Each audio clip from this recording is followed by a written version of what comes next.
Good afternoon or good evening, depending on where you might be. My name is Kevin Michael Grace, and this is the KMG show for Thursday, April the 15th. The other day, actually, it could have been yesterday, I was talking about the New York Times and what it has devolved to. That's weird. The picture has gone all blurry. I can't imagine why that would be. Okay. Sorry about that, people. There we go. I was talking about the New York Times and how it had devolved into a psyop, psychological operation. And of course, that was too modest. The entire media, mainstream media, they call it, the elite itself is a gigantic psyop, attempting to gaslight us into believing that the opposite of reality is true. And it has been very successful with a great many people. I'm going to begin with the Ann Coulter column from yesterday. One of the main arguments being advanced by Eric Nelson, sole attorney for Derek Chauvin in his trial for the murder of George Floyd, is that the hostile crowd itself prevented the officers from attempting to perform CPR in the last minutes of Floyd's life. Even the prosecutor's use of force experts admitted repeatedly on cross-examination that a hostile crowd would justify Chauvin keeping Floyd restrained until an ambulance arrived. An officer's duty to provide care is overridden by his duty to keep himself, the suspect, and the bystanders safe. As was evident from the videos and admitted to by the bystander witnesses, they were shouting obscenities at the police, threatening them with bodily harm, and in a few instances had to be held back from rushing the officers. And of course, because of the presence of the angry crowd, the EMTs themselves did not stick around to provide care, but did a load and scoot, heaving Floyd into the back of the ambulance and driving 3 blocks to get away from the mob on the street.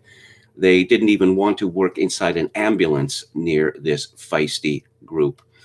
As it becomes increasingly obvious that the belligerent onlookers themselves may have gotten George Floyd killed by creating a dangerous situation for the officers, media commenters leap in to do backup work for the prosecutors by sneering at the idea that the officers might have felt threatened by a few rowdy teenagers. Oh, the big pansies. So a few teenagers yelled at the officers. Show me just one example of disaffected urban youth going from agitation to brawling. Here's one.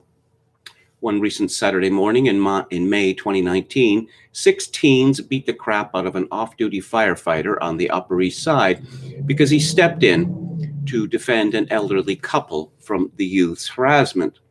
I watched the video and I was struck that here you have 6 young black people, 3 boys and 3 girls, and there they are dominating the sidewalk, having a whale of a time, smiling, laughing, dancing. But that's not supposed to happen in America.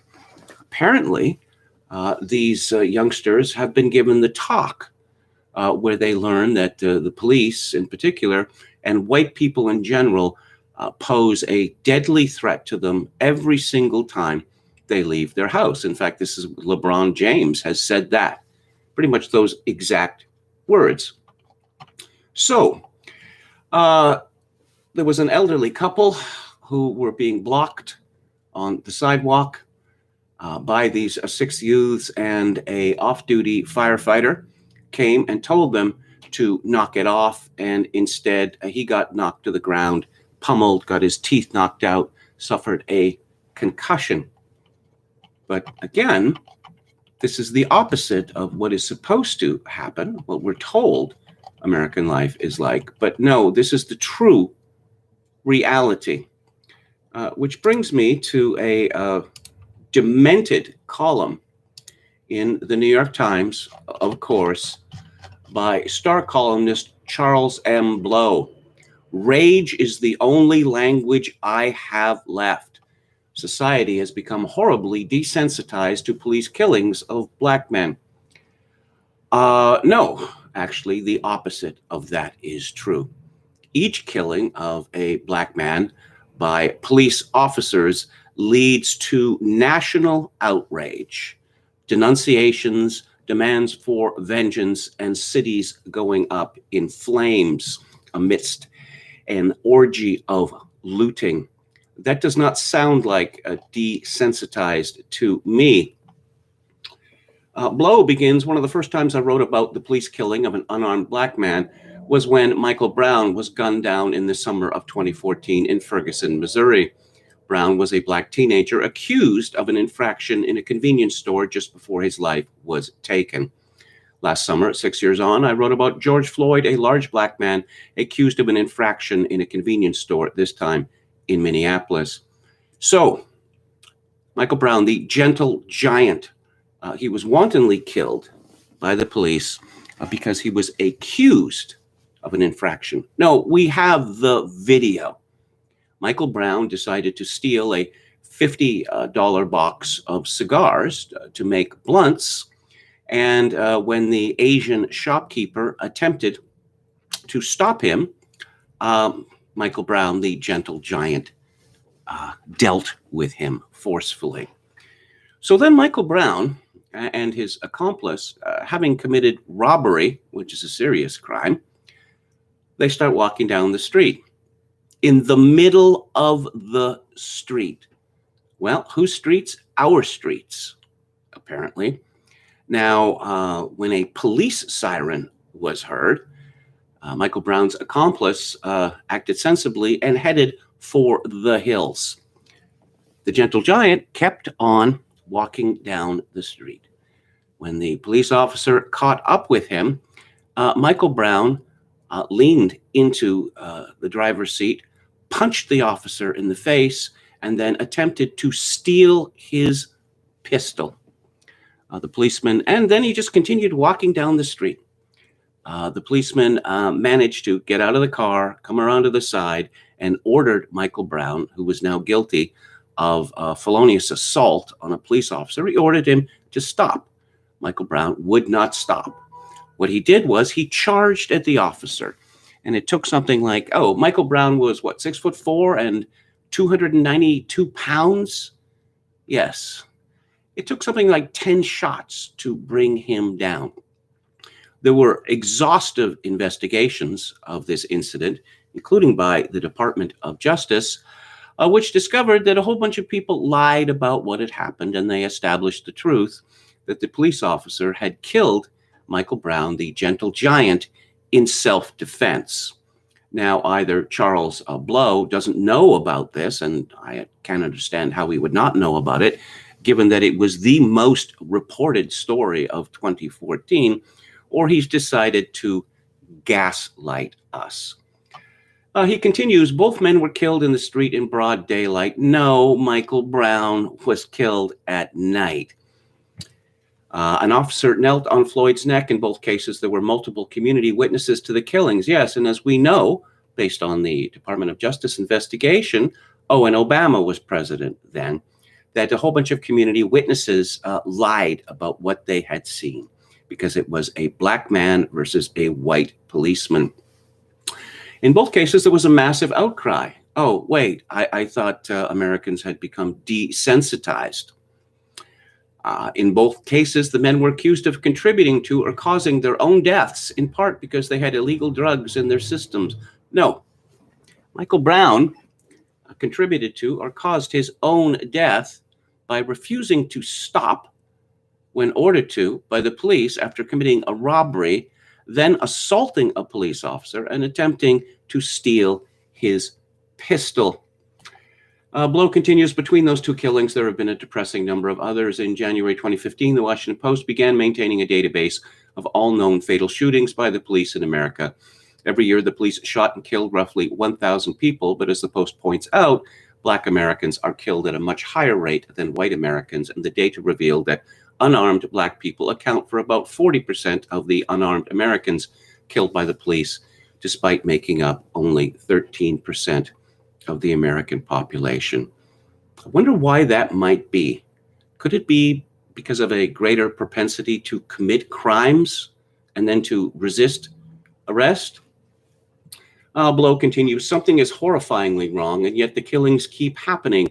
Brown and Floyd are not even the bookends. There were many before them, and there will be many after. I wonder if Charles M. Blow has any idea of how many people live in the United States? Well, it's well over 300 million people.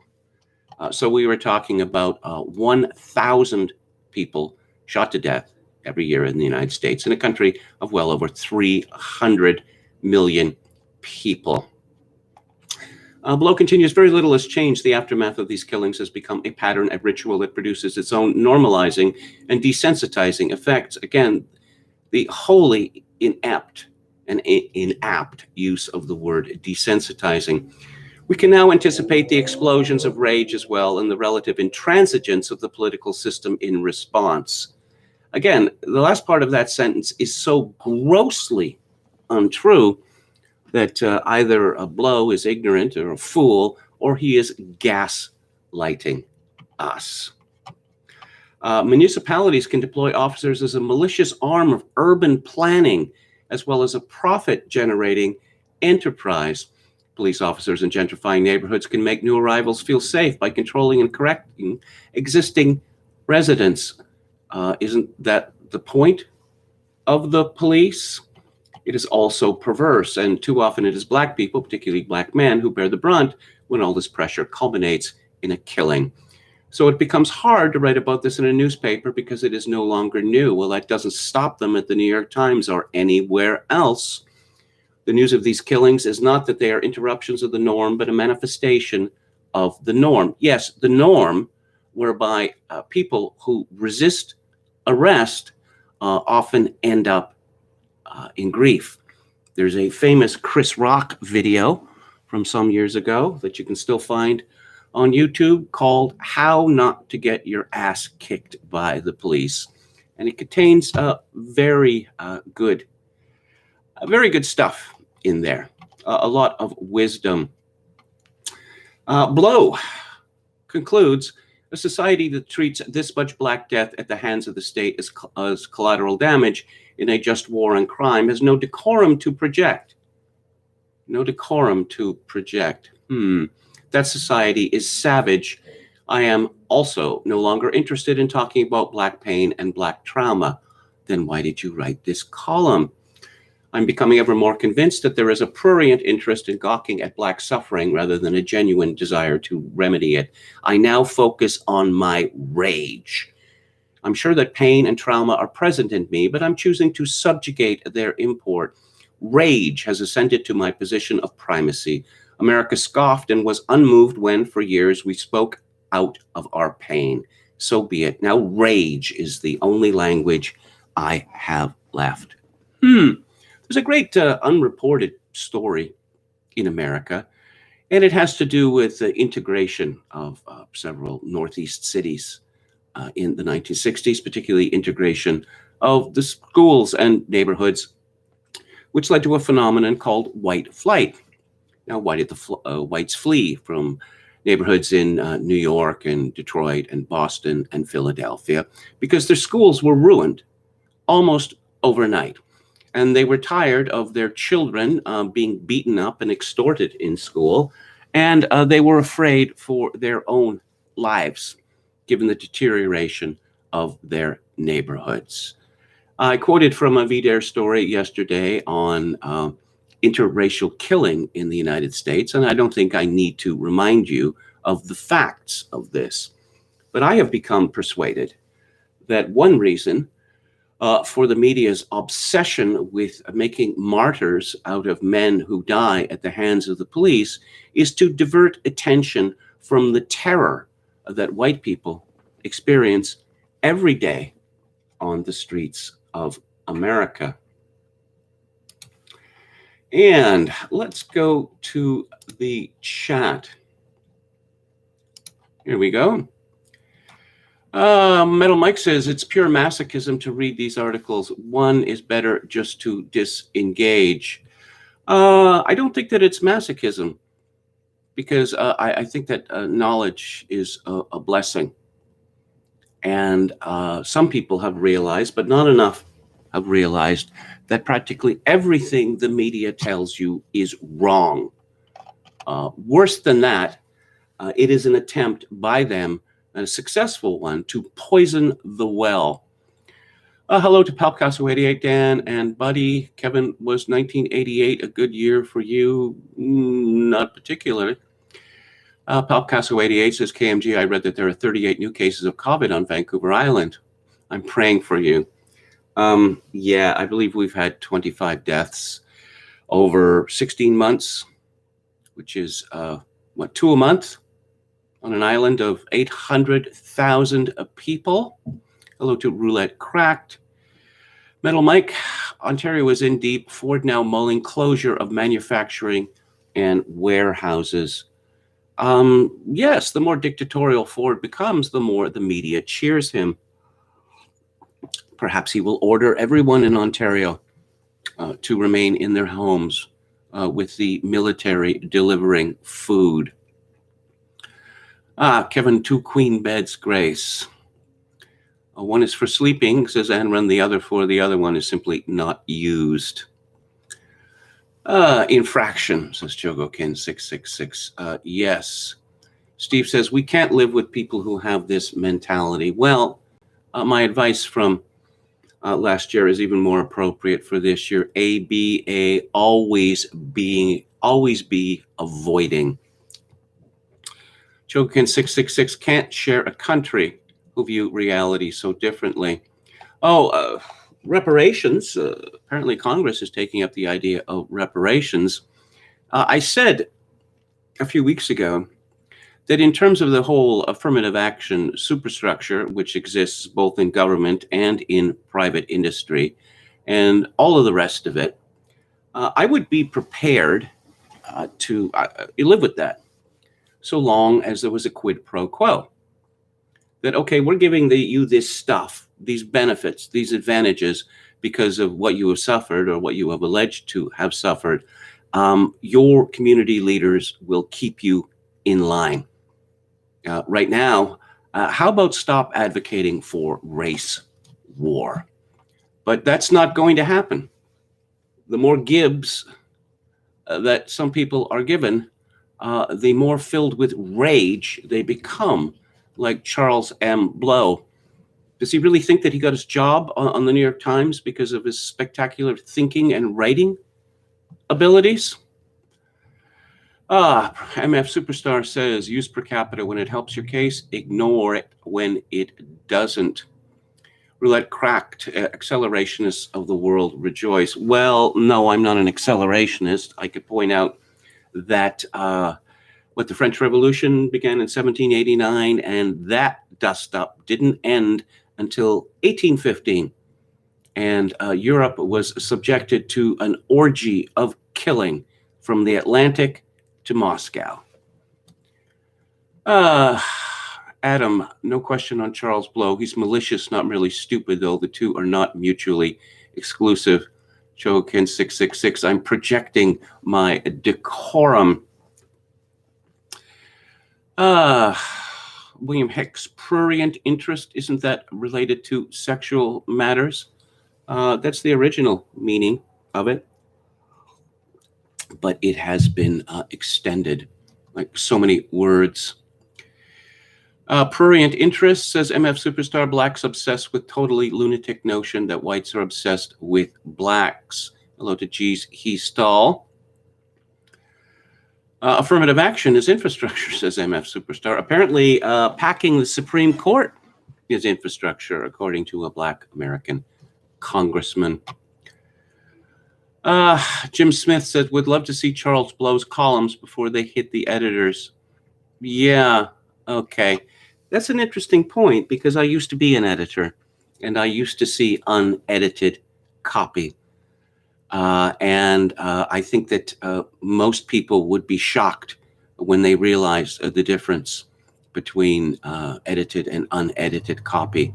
There was a columnist years ago for the Vancouver Sun, a fellow immigrant from China, and I read his columns in the Sun, and they were, well written and well reasoned. And then I had an opportunity to speak to him, to interview him on the phone, and I realized that he could barely speak English. Visionary Companion says, and Afro scholar Leonard Pitt said about the slaughter of Chan and Christian and Christopher Newsom, cry me a river. Indeed, it's all whom now.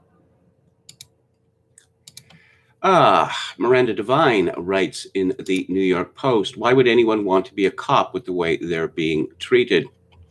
It's open season on anyone who wears a badge, so no wonder recruitment is down, retirements are up, and the streets grow ever more violent. By swallowing the false narrative of systemic racism, we have demonized and criminalized police while turning criminals into civil rights martyrs. This won't end well. By all accounts, the police shooting of a black man, Dante Wright, Sunday during a traffic stop in the Minneapolis suburb of Brooklyn Center was a stupid, horrible accident, but it's not racism. The fact that it happened just 10 miles from where a former police officer, Derek Chauvin, is standing trial for the killing of George Floyd just makes the calamity unfathomably worse. The threat of extreme violence, if Chauvin is acquitted, already had the country on tenterhooks. President Barack Obama, who could wield more influence for good than anyone, did the worst possible thing. Instead of using the opportunity to teach young men not to resist arrest, he fanned the flames of fear by falsely asserting that Wright's death was racially motivated. Democratic U.S. Representative Rashida Tlaib fanned the flames further. She tweeted that Wright's shooting wasn't an accident. Policing in this country is inherently and intentionally racist. No more policing, incarceration, and militarization. It can't be reformed. So says the woman whose workplace is surrounded by barbed wire and guarded by thousands of police and military. These are the facts. This year to April, 52 black people were fatally shot by police, just 3 of whom were unarmed, and 109 white people suffered the same fate, 5 of whom were unarmed, according to a Washington Post database. Yet the media and allied activists only scream when police kill a black person. This leads to a distorted understanding of the problem. The majority of Americans, especially liberals, wildly overestimates the number of unarmed black men killed by police. For instance, 53.5% of those reporting very liberal political views estimated the number to be 1,000 or more deaths in 2019, when the actual number of unarmed black men fatally shot by police was 12. A lot of the media is invested in this false narrative and will not let it go, no matter how much mayhem it unleashes. For instance, before he resigned, Brooklyn Center Police Chief Tim Gannon gave a press conference in which he mentioned the riots the previous night and was shouted down by activists posing as reporters. "Don't do that," they scolded him. "There was no riot." "There was," he replied. An officer was injured, hit on the head with a brick, and was transported to the hospital. Gannon was trying to be upfront when he released Potter's body cam footage and said she had mistaken her gun for her taser. But the media was only interested in reinforcing their racism narrative. Wright was driving while black was a favorite headline. A Minneapolis Star-Tribune columnist wrote that Wright was pulled over because he had an air freshener dangling from his mirror. Could anyone possibly be as stupid as to believe that? Still shots from the body cam video show no air freshener existed from the start to the end of the police interaction.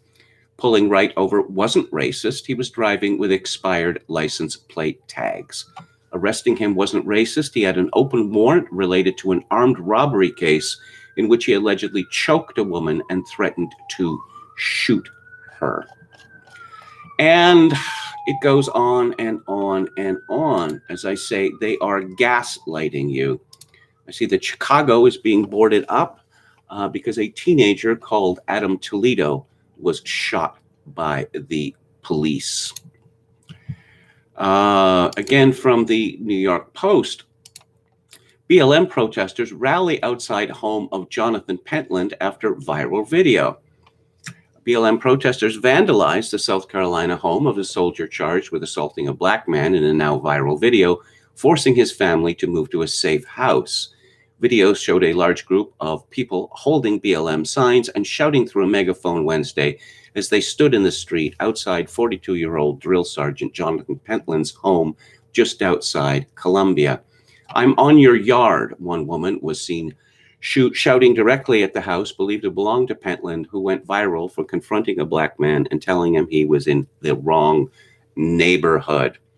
"We just want to talk. We want to understand some things. That's it," she shouted in the video, as others said, no justice, no peace. Well, this phrase, no justice, no peace, is very popular amongst BLM and allies. It is a recipe for unending terrorism because there will never be a state of perfect justice in the world. Always be avoiding? Well, that may not be possible in the near future, and I will get to that soon. Here's a story from Revolver, Top 7 Most Ridiculous Hate Crime Hoaxes. Among the cosmopolitan left, the demand for hate crimes has always badly outpaced the supply. The latest in a long and endless list of proof for this thesis comes from Michigan's Albion College, which is a small liberal arts school nestled in a town that voted more than 70% for Joe Biden. The chances that Albion, Michigan is secretly a hotbed of KKK-style racism are not slim. They are zero, non-existent. The hate-mongering BLM activists of the school simply couldn't handle the lack of racist hate crimes on campus. So one BLM activist at Albion College who wanted to give his life meaning decided to create a hoax. Unfortunately for that student, while it's easy to fake a hate crime, it's harder to trick the police. Yes, this fellow was scribbling KKK, white power, we exist, KKK, a Star of David with 666 written across it. Yeah, but mixed messaging there. A black student has admitted to tagging a Michigan college with racist graffiti in an apparent hoax that prompted protests and outrage from school administrators, police said. Earlier today, we identified the individual responsible for the racist and anti-Semitic graffiti in Mitchell Towers, the university wrote. The student who was acting alone acknowledged their responsibility for these incidents. They have been immediately removed from campus and placed on temporary suspension. Oh, pronoun trouble. Although police confirmed the suspect's race and gender, the school initially did not. Instead, the liberal arts college, 100 miles west of Detroit, insisted in a statement that the acts were racist and rooted in the school's history of racial pain and trauma. And we are taking action to repair our community. Of course, everyone with a brain suspected this attack was fake from the beginning. Indeed, there have been so many of these that it's now reflexive with me. When I hear about one of these incidents, I think, well, of course, it's made up. Jordan Brown's Big Gay Cake. Progressives have spent the better part of 2 decades harassing small businesses for refusing to make gay wedding cakes.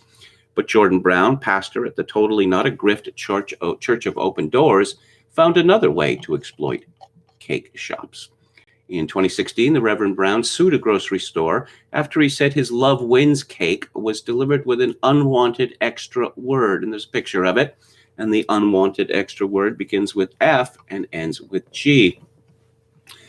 There were immediate red flags. Brown hadn't exactly bought the cake from Proud Klansman 1488 Bakery. He bought it from a Whole Foods in Austin, Texas, which is somewhere between Greenwich Village and a Lady Gaga music video in terms of likelihood to harbor anti-gay extremists. To its credit, Whole Foods immediately called Brown a liar and countersued, which is better than many companies today would do. A month later, Brown admitted the truth and slunk away in shame.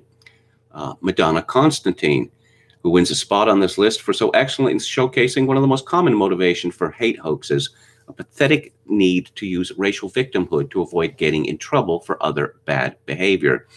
Constantine, a Columbia University Teachers College professor, was caught plagiarizing her own students, as well as several fellow faculty members. With the walls closing in around her, Constantine sought refuge in victimhood. In October 2007, Constantine found a noose hanging in her office. Almost immediately, the FBI and DOJ dispatched personnel to investigate this extremely serious crime, while Constantine basked in her new status as a hate crime victim. People have cried in class, said Dr. Constantine, 44, a professor of psychology and education who studies in the study of how race and racial prejudice can affect clinical and educational interactions. When police were mysteriously unable to find a suspect for the noose in her office, Columbia continued its investigation, and in 2008 it fired Constantine for her repeated plagiarism. but she refused to crack. She said that for every plagiarism allegation brought against her, the real plagiarist was her accuser, and both Columbia and the law firm hired to investigate her were colluding to deprive her of a job. Why? Just racism, of course. In 2009, Constantine sued Columbia for $200 million. Her case, mercifully, was dismissed. The Albany Clinton bamboozlers. Three students at SUNY Albany ignited a wave of outrage in early 2016 when they told police they were attacked by a white mob on a bus for no reason save racism, of course, while the driver sat and did nothing. For some of the ralliers, the demands that they made included curriculum changes, hiring more minority faculty and administrators, and sensitivity training for the university police. And Hillary Clinton weighed in on the side of the ralliers. Police swiftly rounded up a list of suspects, and it's hardly possible that several innocent people would have gone to prison. But thankfully, the incident was captured by multiple cameras, which revealed the truth. The three black girls were guilty of attacking a 19-year-old white woman on the bus. They reported the incident to police in order to shift the blame. Althea Bernstein's magical super lighter. Compared to 2016, the racial reckoning of 2020 produced surprisingly few hate hoaxes, but when they appeared, they were doozies. Bubba Watson's NASCAR noose, which tied down 15 FBI agents at its peak, will live on longest in the public's memory. But Bubba's boner deserves to be overshadowed by another, even funnier hoax up in Wisconsin. On June the 20th, 2020, Althea Bernstein told police that she was assaulted by, quote, 4 classic Wisconsin frat boys, unquote, complete with floral shirts on 2 of them, while she waited at a red light in downtown Madison around 1 a.m. According to Bernstein, the group sprayed lighter fluid through the window and then ignited her face, burning her. The logistics of the attack sounded pretty difficult to pull off in real life, but fortunately, the world is full of people with zero real-world common sense called journalists who uncritically promoted Bernstein's story. Ex-royal and possible future presidential candidate Meghan Markle advocated for her. Bernstein was even invited on Good Morning America. Contrast to most other hate hoaxes, though, Bernstein actually did have burns on her face. So what could possibly have caused those burns? Yes. It turns out that the arson attack on the city-county building took place at almost the exact same moment that Bernstein said she was attacked by classic Wisconsin frat boys. Mysterious. 3 months later, investigators closed the investigation after authorities could not establish that the attack, as alleged by the complainant, had occurred. Number 3, every single fake hate crime after Trump's election.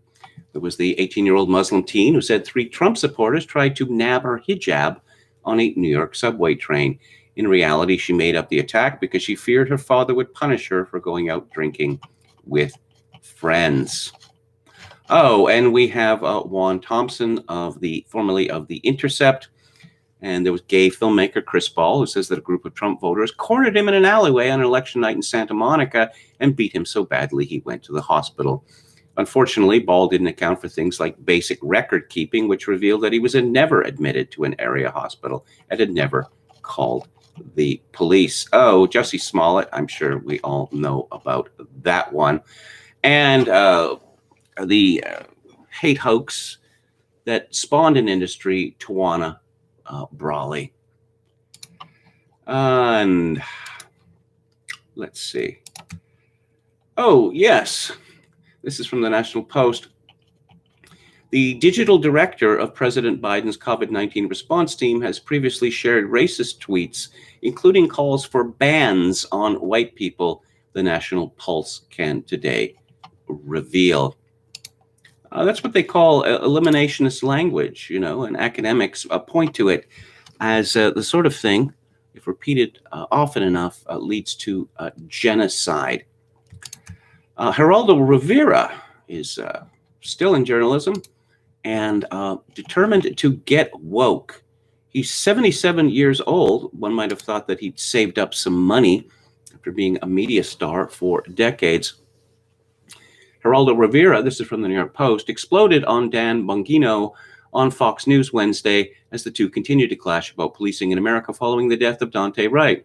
The veteran newscaster, 77, lost his cool about 8 minutes into the already tense back and forth when Bongino, a conservative radio host, accused him of pumping out a race narrative.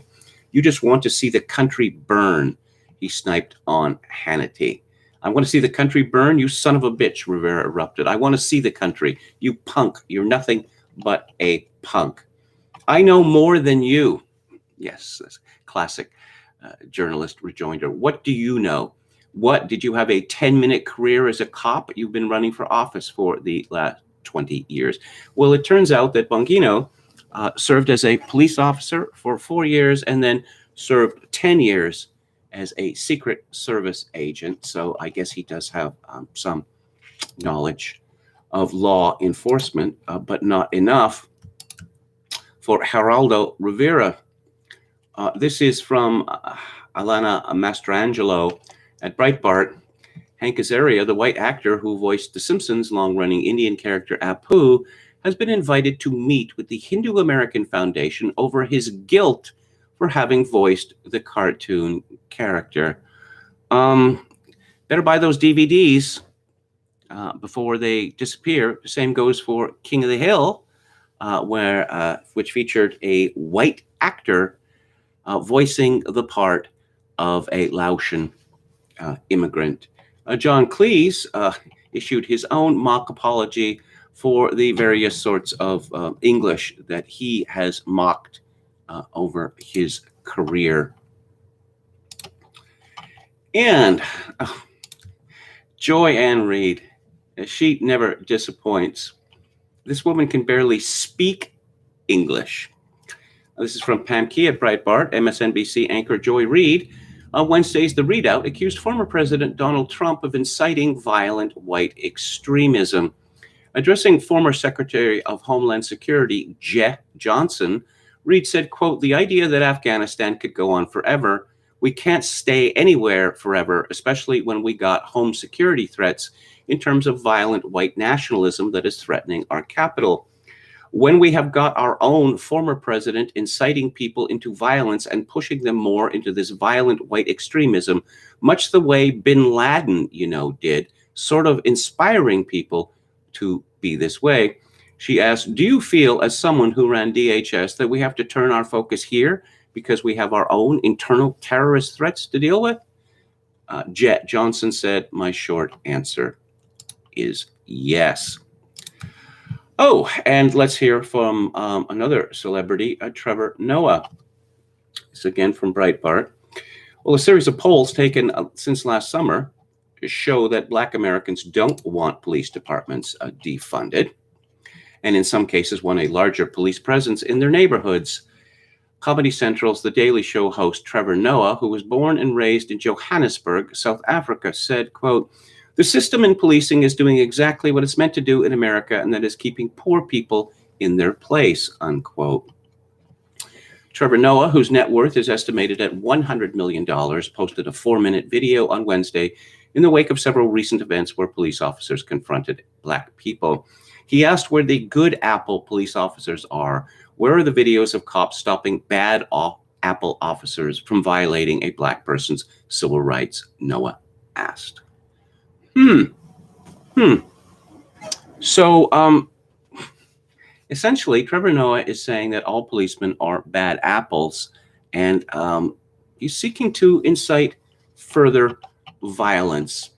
Apparently, it's never occurred to him that America allowed him, a mixed race, partially Black fellow from South Africa, to come to America and become a media star. That's just how systemically racist and white supremacists, that's what they do.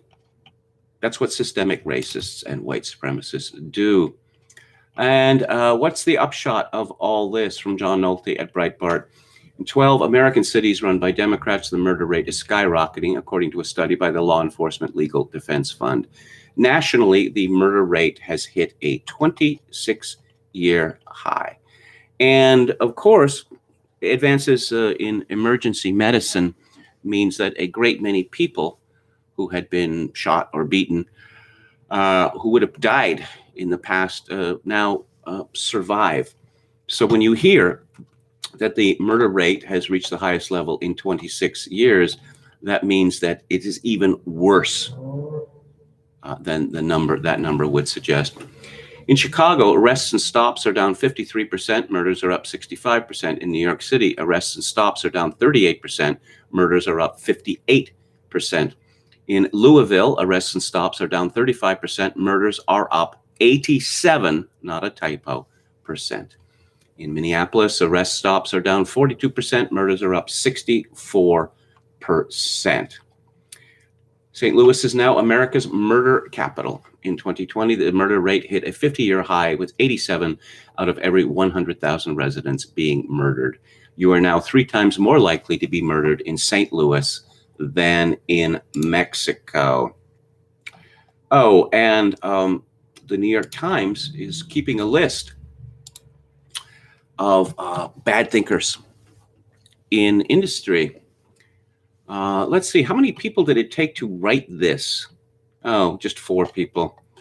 Hundreds of companies unite to oppose voting limits, but others abstain. Amazon, Google, GM, and Starbucks were among those joining the biggest show of solidarity by businesses over legislation in numerous states.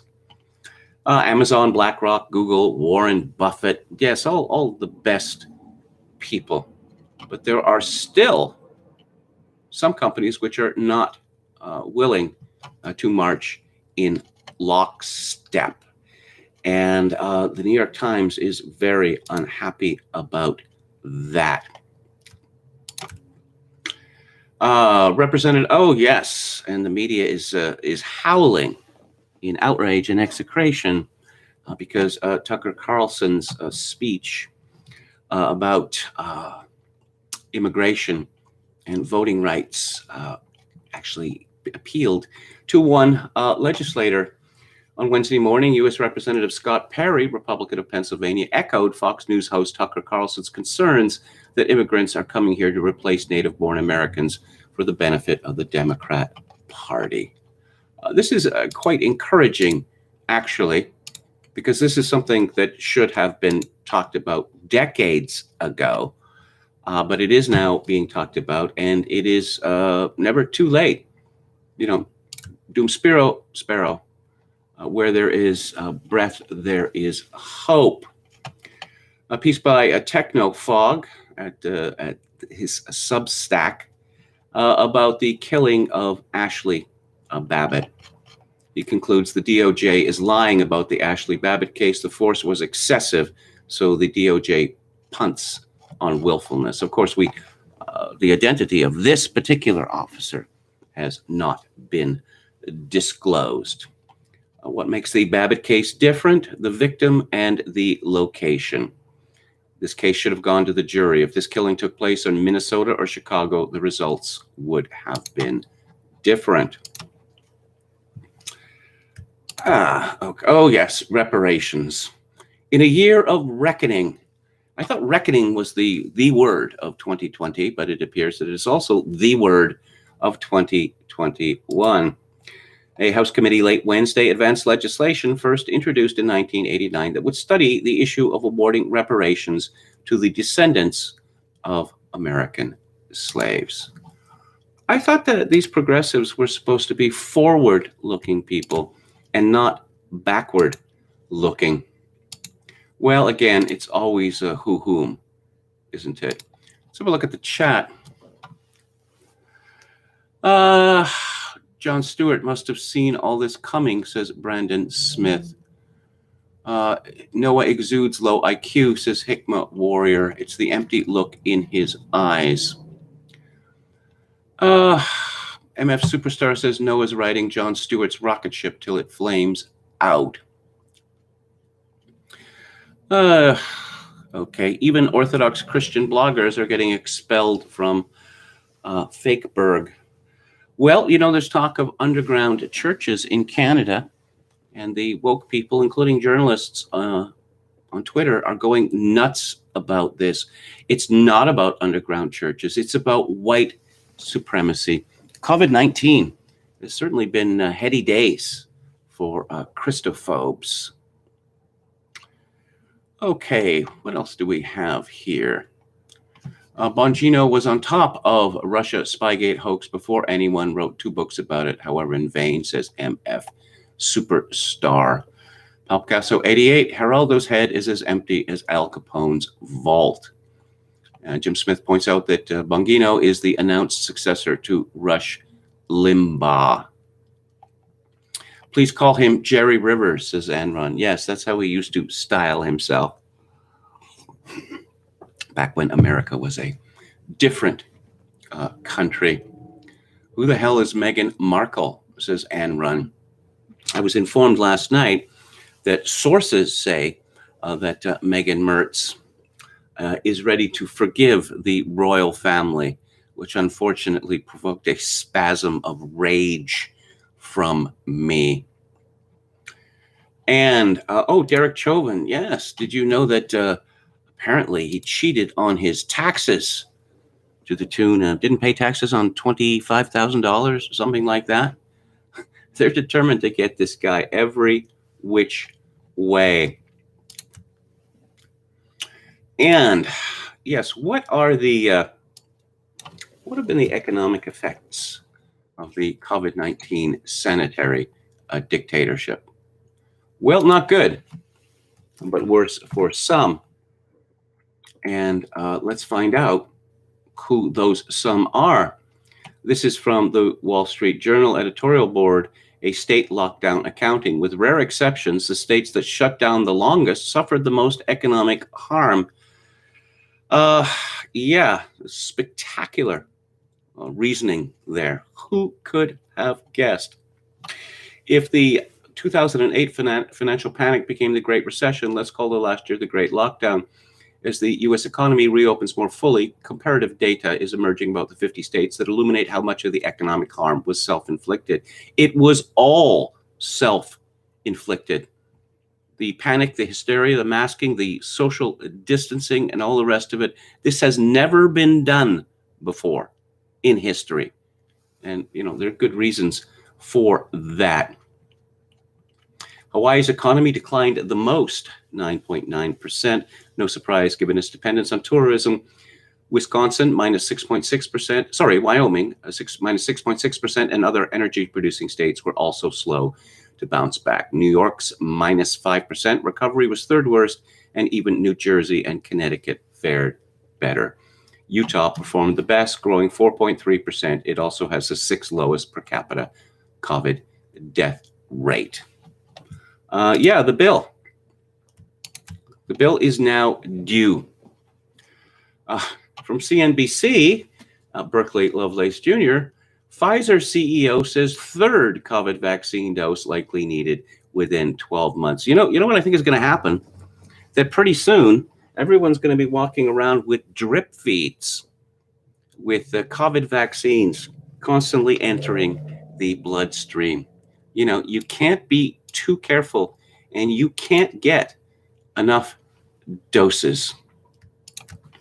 Recent events in COVID-19 have been unfortunate for Canada, particularly for those who worship Justin Trudeau, or as Jake Tapper dubbed them, the true Anons. This is from Susan Delacourt of the Toronto Star, who is as reliable an indicator of received opinion as Canadian journalism has. She writes, "Come back, Donald Trump. Canada's self-esteem needs you." Yes, apparently Canada's self-esteem is not dependent on any of our own accomplishments, but on denigrating the United States of America. On that level, let's see, how does she begin? Well, it was fun while it lasted. For 4 years with Donald Trump in office, Canada basked in comparison. Peace, order, and not so chaotic government here, relatively speaking. Oh, does that peace, order, and not so chaotic government, was that happening in Canada when Native Indians and their allies decided to shut down our railroad system and the RCMP sat on their hands?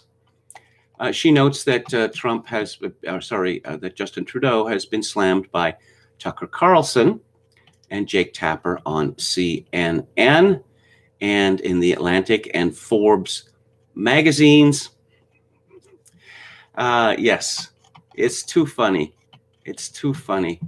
I suspect a lot of Canadians are suffering close to a nervous breakdown over this, given that new COVID cases are higher per capita in Canada now than in the United States.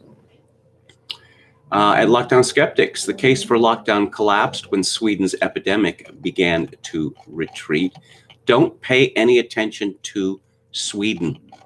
It's just a total outlier, just like Texas and Florida have become total outliers now.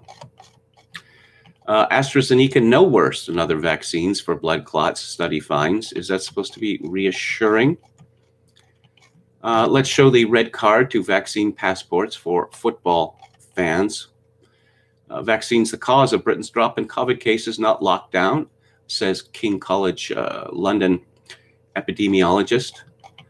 I guess it was a year ago, 9 months ago, or whatever. I said that I never want to hear this word epidemiologist again. But they're here to stay. People in England waiting to start hospital treatment hits record high. Yes, when these people die of cancer, will their deaths and strokes, heart attacks, will their deaths be blamed on COVID as well? Quite possibly. And, okay, let's go to Alex Berenson before we leave this subject. Give me a second here. Okay, here we go. The vaccine makers have immunity, but any business or educational institution that mandates employees, students, or customers be vaccinated or institutes unrealistic requirements for testing in lieu of vaccination should now be on notice of the risk it is running. Deaths. Joel Smalley tweets, deaths with abnormal clinical and laboratory findings in the United States have suddenly exploded since the last weeks of 2020. Up to December the 11th, there were just under 7K excess deaths of this type. Since then, up to the 5th of March, over 18,000. Berenson comments, urgent, bizarre, but true. The U.S. deaths coded ROO to R99. Symptoms, signs, and abnormal clinical and laboratory findings, not elsewhere classified, are exploding this year. I didn't believe it either, but it's true. This needs an immediate explanation. Alex Berenson writes, a reader pointed me to this paper from 2007. It is bad news for the Johnson & Johnson and AstraZeneca vaccines and the regulators who didn't notice it.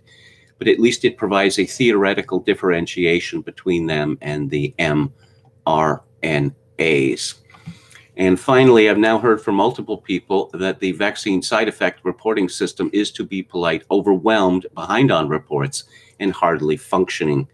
If the elite media were not desperate to push vaccines, this would be a hell of a story. I wish I had a newsroom. Yeah. Paul Johnson famously said that nothing beats news in a newspaper, but the newspapers have decided differently. They have decided that nothing beats, whining about white people, gaslighting, talking about The Bachelor. Oh, did you know that Colton Underwood was gay? Everyone in the world knew that. What did the Babylon Bee say? Revealed, every male viewer of The Bachelor is gay. I think that's pretty close to the truth. I remember years ago when the show was popular, someone asked me if I watched Desperate Housewives, and I said no. Well, why not? Well, because I'm not a woman and I'm not homosexual. Matthew Walther has a piece in the American Conservative, Wither the Multiracial GOP. Black voters in Georgia have no reason to take Republican officials at their word. I get the impression that Matthew Walther is the kind of fellow who says "milady" a lot.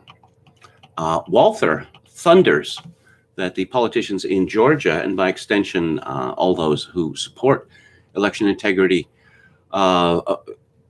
campaigns across America, they are driving black people from the Republican Party. Yes, enormous black support for the Republican Party. And perhaps if the Republican Party groveled enough, well, they would have massive black support. The Republican Party has been groveling for decades, and it has done no good whatsoever. Tucker Carlson is in the news again. He was talking about inflation on his show last night, and he concluded, so the question is, what does this mean for you? Did your income grow 83% last year? Probably not. It means you have a lot less money, your costs increase, your income doesn't. It becomes much more expensive to live. But again, according to the New York Times, don't worry about it. One of the headlines recently warned readers to not get fooled by the new inflation numbers because that is looking backward. Oh, you mean like 1619? It is inflation nonsense that will disappear after the pandemic. Again, we hope this is true. Other news outlets are bold enough to admit, yes, there is inflation, but not because of Joe Biden or his spending trillions of dollars per bill. No, you know what it is? It is climate change. It's climate change. So either inflation isn't real and you are right-wing kook for thinking that it is. $9 for a 2x4, it's always been $9. Or it tells you, do not believe in climate change, just shut up and obey. And that tells you everything, their response. Again, nothing to see here. We hope they are right.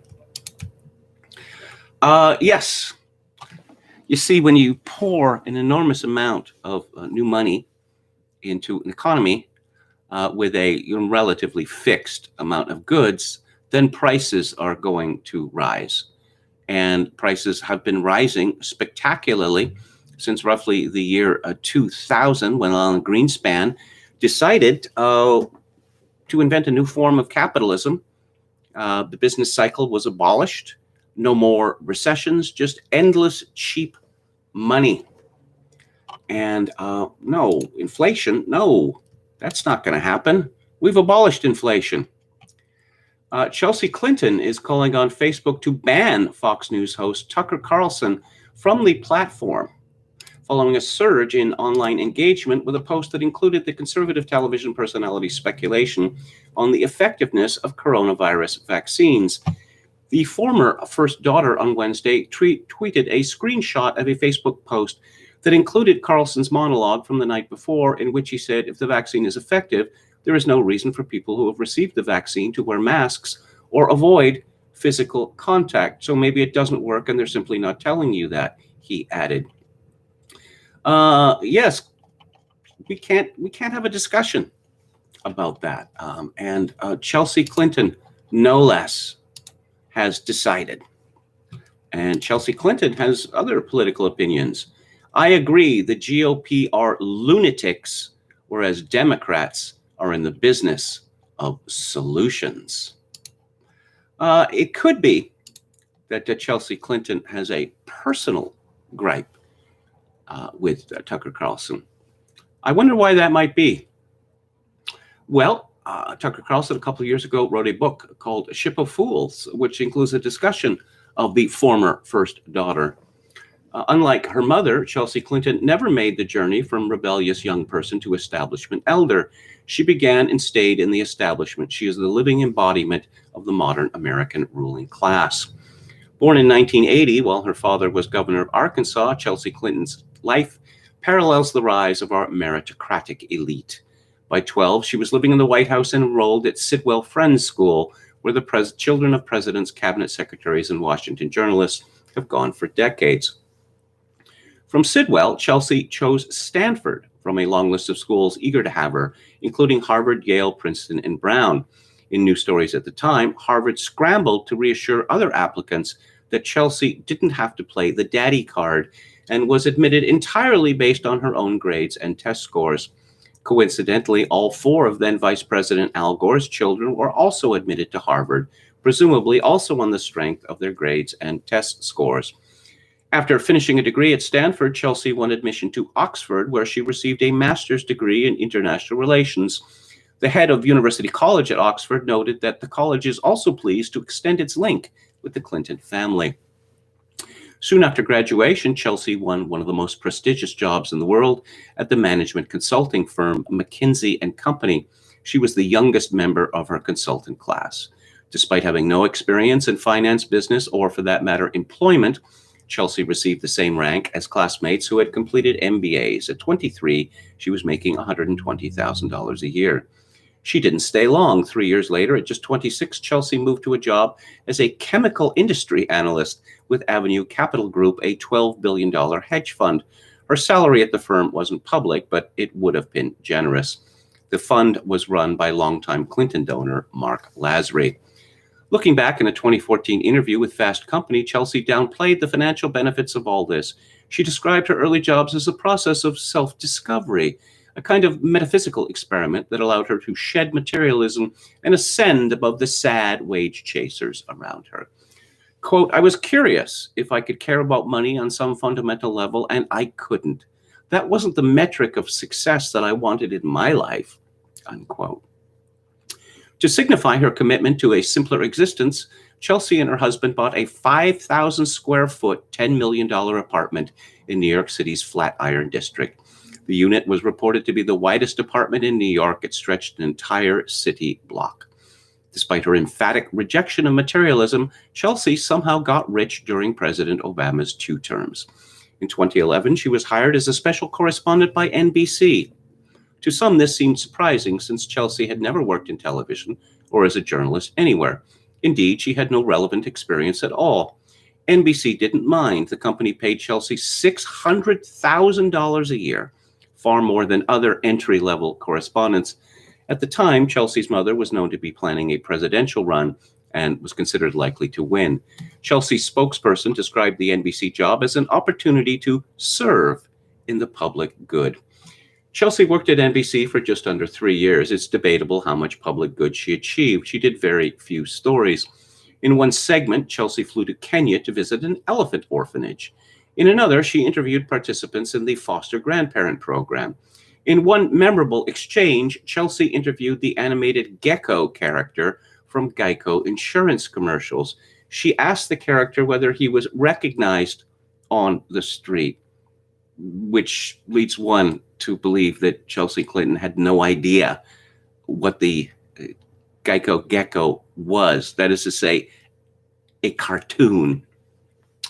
By the time she quit to advise her mother's presidential campaign, Business Insider calculated that Chelsea had appeared on network television for a total of just 58 minutes, less than 4 seconds a day. NBC paid her $26,724 for every minute she spent on the air. And she just keeps getting richer and richer and richer and richer. And she apparently is admired by the nation. And her bon mots appeared again and again in newspapers and magazines. Variety put Chelsea on its cover and interviewed her about her expertise in social media. Questions included, where does your empowerment come from? Also, what were your favorite foods growing up? By late 2017, Chelsea was back in the pages of Teen Vogue. There she published an open letter to her children, which may or may not have begun as a late-night Facebook screed. In any case, didn't sound like the kind of thing you'd write to your kids or that they'd voluntarily read. Teen Vogue proudly ran it anyway. If the meritocracy is real, why is Teen Vogue pretending a letter so stupefyingly conventional is brilliant? That would have been a good question. Chelsea didn't ask. She's not interested in the answer. She has no idea she should be. In Chelsea Clinton's world, nobody tells her she's wrong. Yes, meritocracy. I guess one of the themes of today's show is that now it's been revealed that everybody hates journalists. This is from the Washington Post by Jeremy Barr. Brandy Zadrozny, an NBC News reporter who covers online extremism, was working on a story last fall about the right-wing websites that had promoted conspiracy theories about Hunter Biden. Oh, what conspiracy theories might those be? One of her queries was to Darren Beattie, a former Donald Trump speechwriter who allegedly wrote for one of those sites. But instead of answering her questions, Beattie lashed out at Zadrozny in a blog post, calling her an ideologically motivated hitman with a practice of targeting Trump supporters for doxing, censorship, and harassment. It might have remained a small, nasty online grudge, but Beatty soon got an opportunity to bring his views to a much larger platform, that night's episode of Tucker Carlson's Fox News show, which was watched by more than 5.3 million people. As a photo of Zadrozny took up a good chunk of the screen, Beatty described why he thought her reporting techniques were so malevolent. "She's up to no good," he said. "She uses state-of-the-art proprietary technical tools to dig up personal information about anonymous Trump supporters online, basically so she can ruin her lives." Oh, and Jeremy Barr does his best, "well, actually," explanation. This was a fundamental misinterpretation of Zadrozny's work, which has included reporting on individuals who discussed the January 6th Capitol Hill insurrection in advance on fringe message boards, the origin of the baseless QAnon conspiracy theories, and a school shooter in New Mexico who participated in white supremacist internet communities. But Carlson expressed outrage. Why would NBC News be doing something like this? Why would they be going after anonymous Twitter users? "It really is disgusting," Beatty replied, likening Zadrozny to a neo-Stasi, a reference to the East German secret police. Oh dear. And then the threats against Zadrozny started pouring in. The threats got so bad and so violent and so specific that Zadrozny required armed security for 2 weeks after the Carlson show segment. Most deplorable. This is from The Hill. And just let me close that. A CNN crew member collapsed after being hit in the head by a water bottle while covering the protests over the fatal police shooting of Daunte Wright Wednesday night. The attack was captured on video and posted to Twitter by Nicholas Rowan, a Washington Examiner staff writer. The crew member, working with CNN senior national correspondent Miguel Marquez, was hit by the water bottle as he attempted to reason with protesters who were accosting the network's journalist. After he recovered from the blow, at least one person called for a medic. The protesters ultimately chased the CNN crew off, throwing eggs at them and their vehicle as they ran away. Again, most deplorable. Oh, and this from the Washington Post, because democracy dies in darkness, from Margaret Sullivan. "Bad news for journalists. The public doesn't share our values, but there's hope." Ask almost any group of journalists to name the core values of their profession, and they'll probably deliver a list like this. Oversight. We're the watchdogs keeping an eye on government officials and other powerful people and institutions. You're owned by Amazon. Transparency. We believe it's best to put information out in the open, not keep it hidden. In other words, citing made-up anonymous sources about Russiagate. Factuality. It's crucial to provide as much accurate information as possible to get to the truth. Spotlighting wrongdoing. Giving a voice to the voiceless. These ideas are so ingrained that we've adopted certain aphorisms to express them. Sunlight is the best disinfectant. Yes, says a writer for the paper that wants to shut down all dissenting opinions in America. Comfort the afflicted and afflict the comfortable. We counsel each other. Do they? Do they really do that? How could they possibly say that without bursting into laughter? Bloomberg. Yes. Suspicious activity. My suspicious activity is opening a link to a Bloomberg story. And consumer prices in the U.S. advanced by the most in nearly 9 years, as the end of pandemic lockdowns triggered a rebound in travel and commuting that pushed up the cost of gasoline, car rentals, and hotel stays. The consumer price index increased 0.6% from the prior month after a 0.4 gain in February, according to the Labor Department. The jump in the cost of gas accounted for almost half the overall March advance. The consumer price index is more gaslighting. It is useless. It uses a concept called hedonics. Alan Greenspan was one of the inventors of this. Here's how it works. The consumer price index, or CPI, measures the cost of a basket of things. However, when certain things become too expensive, they get thrown out of the basket. As John Williams once described, you know, people used to eat steak. So steak got expensive, so people switched to hamburger. And if hamburger gets too expensive, the CPI will replace it with dog food. Now, I've been hearing a lot about this subject, and this is, steal a joke from Armando Iannucci. The motto of corporations went from every little helps to we control every aspect of your lives. This is from Henry Delacroix at the American Sun. The housing market is hot. Homes last a day on the market. Buyers must bid above listing. If you bid 20% over listing, you will likely lose out. Year-over-year gains are insane in some markets. There's also a huge unemployment problem. Who is buying all of these homes? It's not just the little guy. The Wall Street Journal recently published a story on the big money buying homes to turn around and rent them out. A private investment firm bought a whole housing development to rent out to families looking for their little patch of green. This is the product of the zero interest rate policy that we're stuck in to never addressing the financial crash. Oh, yes, real estate is not in the CPI's basket. Neither is healthcare costs in the CPI's basket. Are these complaints about big buyers new? Not really. This is post-financial crash economics. This is both single-family and multifamily housing. This was also a complaint in 2017. Oh no, it was also noticed in 2013. This is not new, only the level of purchasing has changed. Buying a single-family home that came on the market is one thing, but buying an entire neighborhood to rent out is an order of magnitude different. This does go back to the housing bubble bust and the easy money Fed policy that rewarded early receivers with 0% money. After the dot-com bubble, the Fed listened to Paul Krugman's advice and blew a housing bubble to replace it.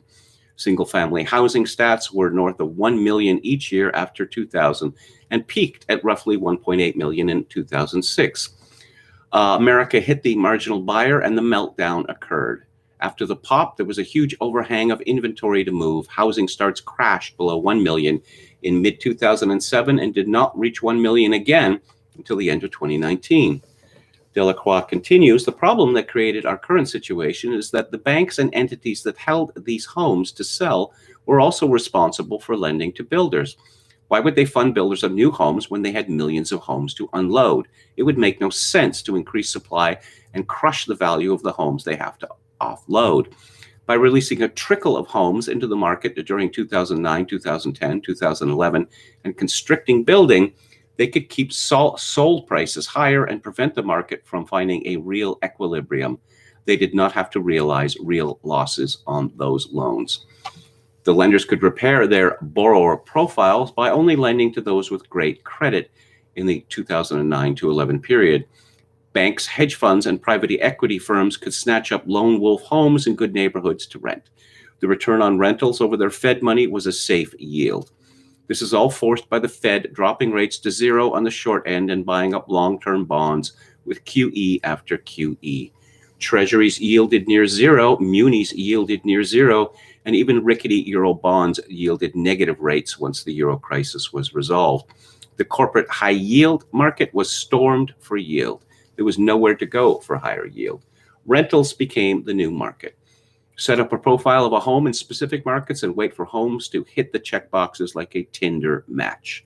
The profile is narrow enough to become a bond and something to sell to investors. This is going to get worse. We are in a secular trend for more renting as the wealthy boomers retire and are replaced by indebted millennials. Those are renters, not owners. This is the generation that embraced fun employment, gigs, and destroyed consumer norms. They don't need the attachment of owning anything. Think of it as housing as a service. Big money can come in and give worried boomer sellers the price they're asking for, and all they need to do is to find the right renter to hit their yield target for the end recipient investor. This is another trend, a social and governance trend. If 2020 taught us anything, it was that cities are dying, and COVID showed just how dead they can be. Certain types of crime were up in 2020, but the pro-criminal moves by big urban DAs set the trend in motion.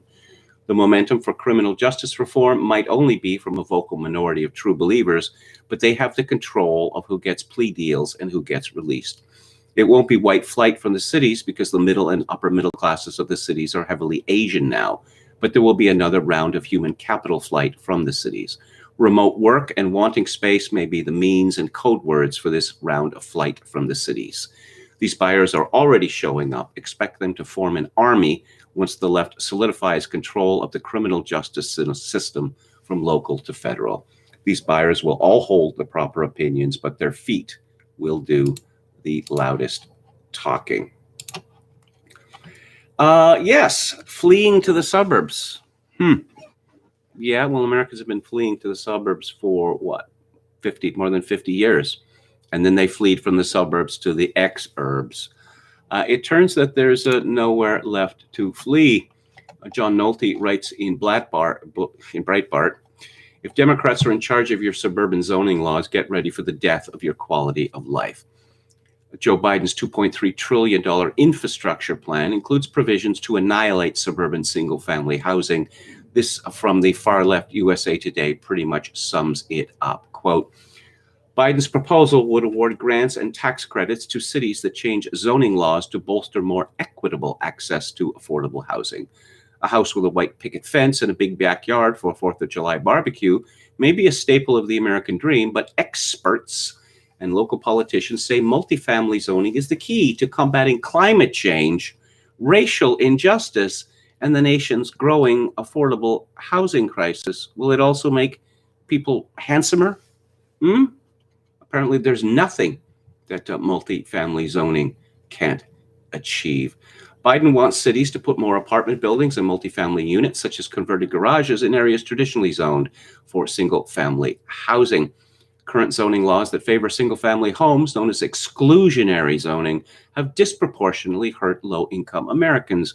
Many of them can't afford to buy a big lot of land, leaving them trapped in crowded neighborhoods earmarked in the past for Black and brown residents, while white families, boo, were able to move to single-family areas in the suburbs. Yeah, I think, you look at ideas for the right to achieve power in Western countries. I'm thinking that a full-on assault on the plutocracy would be a good idea. They want everything. They not only want all of the money, they want control over every single thing we do and say, and even think.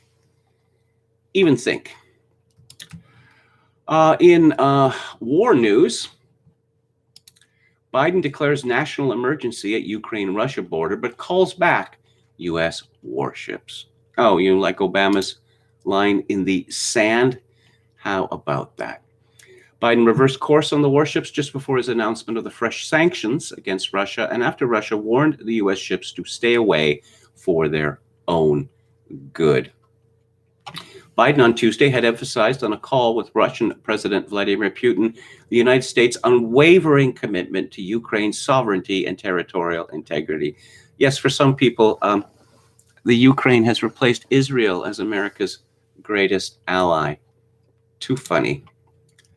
And again from the New York Post, Russian President Vladimir Putin took advantage of the Biden administration's decision to abandon plans to send 2 destroyers to the Black Sea by closing off the Kerch Strait, connecting Crimea to Russia to foreign warships until next fall.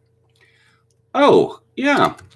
From the Daily Mail, there is a low to medium risk of Russian invasion of Ukraine in the next few weeks, U.S. military chief in Europe says, after Kiev warned Putin is threatening us with destruction, and Biden called back warships. Oh, and are we going to hear a lot of apologies because of this? I doubt that we will. It's just going to be forgotten. This is from Stephen Nelson in the New York Post. The U.S. government on Thursday downplayed a bombshell report that Russia may have placed bounties on U.S. troops in Afghanistan. But White House Press Secretary Jen Psaki dodged questions about whether President Biden regrets attacking former President Donald Trump over the issue. A senior administration official told a group of reporters that the U.S. intelligence community assesses with low to moderate confidence that Russian intelligence officers sought to encourage Taliban attacks on U.S. and coalition personnel in Afghanistan in 2019 and perhaps earlier. The allegation that Russia offered cash to the Taliban to kill U.S. troops was politically explosive last year during the presidential campaign. Yes, the intelligence community makes something up, they leak it to reporters, and the reporters print this, and then the intelligence community points to news stories as proof that their lie is in fact the truth. Victor Davis Hanson weighs in on this in American Greatness. How to start a war. Joe Biden or those around him seem determined to upset the peace they inherited. Wars often arise from uncertainty when strong powers appear weak. Truly weaker ones take risks they otherwise would not. Sloppy braggadocio and serial promises of restraint alternatively trigger wars too. Empty tough talk can needlessly egg on aggressors, but mouthing utopian bromides convinces bullies that their targets are too sophisticated to counter aggression. Yes, the Trump administration flooded the world with cheap oil to Russia's chagrin. It pulled out from asymmetrical missile treaties with Russia. It sold sophisticated arms to the Ukrainians. The Russians concluded that Trump might do anything and so waited for another president for again testing America. In contrast, Biden too often talks provocatively while carrying a twig. He has gratuitously called Putin a killer, and he warned that the Russian dictator would pay a price for supposedly interfering in the 2020 election. Unfortunately, his bombast follows 4 years of a Russian collusion hoax fueled by a concocted dossier paid for by 2016 candidate Hillary Clinton. Biden and others swore Trump was, in the words of Barack Obama's former Director of National Intelligence, James Clapper, a Russian asset. There was just too much peace. There was too much peace in the world when Trump was president. For a half century, American foreign policy sought to ensure that Russia was no closer to China than either was to the United States. Now the two dictatorships seemed almost joined at the hip as each probes U.S. responses or lack thereof. Not surprisingly, North Korea in late March suddenly resumed its firing of missiles over the Sea of Japan. In the Middle East, Biden inherited a relatively quiet landscape. Arab nations, in historic fashion, were making peace with Israel. Both sides were working to deter Iranian-funded terrorists like Hezbollah and extremists in Syria, the West Bank, and Yemen. Radical Palestinians were no longer beneficiaries of U.S. aid. Iran itself was stagnating by sanctions and recession. The United States left the Iran deal that was a prescription for certain Iranian acquisition of a nuclear weapon.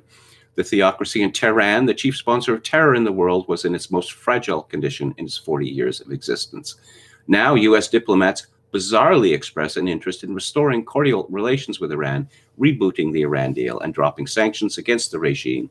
If all that happens, Iran will likely get a bomb soon. Yeah, the neocons are back in charge, and I've thought long and hard about this. The neocons are a mystery religion. What is the nature of that mystery? It is a death cult, pure and simple. The actions of the United States and other countries in the West into pushing Russia into the arms of China is the greatest foreign policy disaster since Anthony Eden pushed Mussolini into the arms of Hitler because of a trivial spat over a country called Abyssinia. I guess some people never learn. Let's go to the chat. Okay. Come on, scroll down. Scroll down. Glib Medley says, I brought a New York Post today and stood against the end of the subway car and spread the paper and took my mask off. Glad to hear it. Don Willis says, I've had a really good life. I feel more sad for future generation. Roulette Crack says, Black Sea would be a kill box. Insane to sail into that. Jonathan Pohl, hello, Professor. Peace is very bad for business. What was that Megadeth song? Peace sells, but who's buying? Truer than ever. Big Putin speech on April the 21st. Let's go, says Roulette Cracked. Okay. Let's see. And what do I want to... Oh, yes. Do you want to buy a book from Crackhead and incest survivor? He initiated the incest. Hunter Biden? Yeah, big push here. This is from Showbiz 411, Roger Friedman. Beautiful Things, the confessional memoir by the presidential ne'er-do-well son, Hunter Biden, is a flop after 1 week. NPD Bookscan says the book, in which Hunter whines about being a drug addict who slept around and has no memory of fathering a child, has sold just 10,000 copies in its first week. For a celebrity book with so many PR, TV appearances, etc., that's not a lot. On Amazon, Beautiful Things is ranked at number 130, no, now 177, now 208. Nevertheless, an early surge of sales based on Biden's appearance on CBS Sunday Morning puts Beautiful Things at number 4 on the New York Times bestseller list. Do you know that the New York Times bestseller list is fake? That they just, they arrange it to give publicity to books that they think that people should buy. It's not actually based on sales. I guess that's a transparency that Margaret Sullivan of the Washington Post was talking about. An amusing story from Canada. This is from Catherine Tunney at the CBC. Government House Leader calls for investigation into leaked photo of naked Liberal MP. The government's House Leader is calling for an investigation to find out which MP shared a photo of a Quebec Liberal MP who appeared naked during a hybrid parliamentary session yesterday, calling the act potentially criminal. William Amos, who represents the Western Quebec riding of Pontiac, appeared on screen without clothes moving around his office. He appeared on a video feed that only MPs and House of Commons staff can see, separate from the public-facing Parview video system. A screenshot, which was shared with CBC and other media outlets, shows Amos standing without clothes in what appears to be an office with Canadian and Quebec flags in the background. He is holding something that blocks the view of his genitals. This morning, Pablo Rodriguez, there's a heritage Canadian for you, raised a point of order calling the leak an act of callous disrespect and asked Speaker of the House, Anthony Rota, to investigate. I would like to say that the conduct of the person who took the screenshot is not only extremely unfortunate, but it is mean-spirited and life-changing for one of our colleagues. Taking a photo of someone who is changing clothes and in the nude and sharing it without their consent could very well be criminal. Are we really at a point in our politics where it is acceptable to try and destroy the reputation and humiliate a colleague because someone finds a very unfortunate error and unintentional mistake to be funny? Our politics have taken a very dark and destructive turn, if this is the case. Rodriguez is asking Rota to launch an investigation to determine who took the photos so the House can decide the appropriate action to take. In a statement Wednesday, Amos said the incident was the result of an unfortunate error. My video was actually accidentally turned on as I was changing into my work clothes after going for a jog. I sincerely apologize to my colleagues in the House of Commons for this unintentional distraction. Obviously, it was an honest mistake, and it won't happen again. The past 24 hours have been difficult at a professional and personal level, but I will not allow this to distract me from the work of representing my Pontiac constituents and Canada, he wrote. You ever seen the picture? I'm sure this fellow has seen it, of Mark Zuckerberg, and he's holding his laptop, and you see there's a piece of tape over the camera. It's not that difficult, to learn what to do. If you are not, speaking to the camera, turn the camera off. Remove it from the device, cover it up, unplug the microphone and the video feed. Come on. This is quite humorous, but no, you see, it turns out that it's lèse-majesté. Liberal MPs are not allowed to be embarrassed in this country. Embarrassing a Liberal MP is a criminal offense.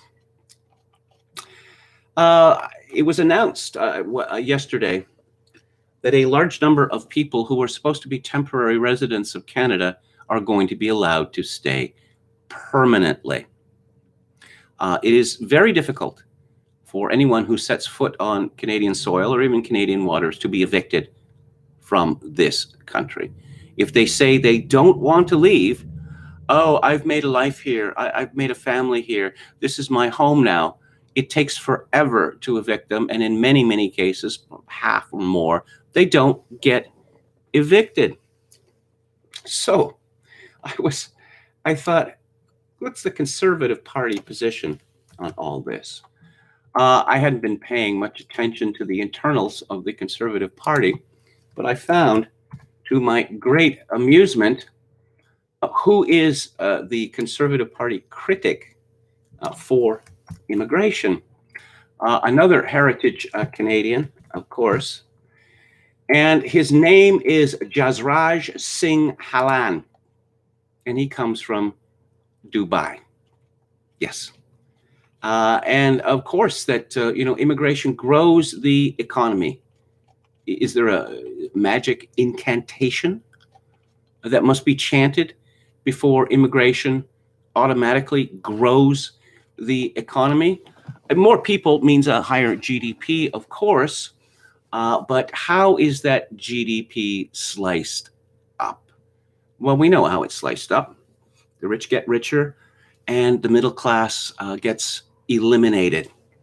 1.2 million extra people in Canada at a time when unemployment is skyrocketing, when the economy has been smashed. What we need is 1.2 million more people. Where are they going to live?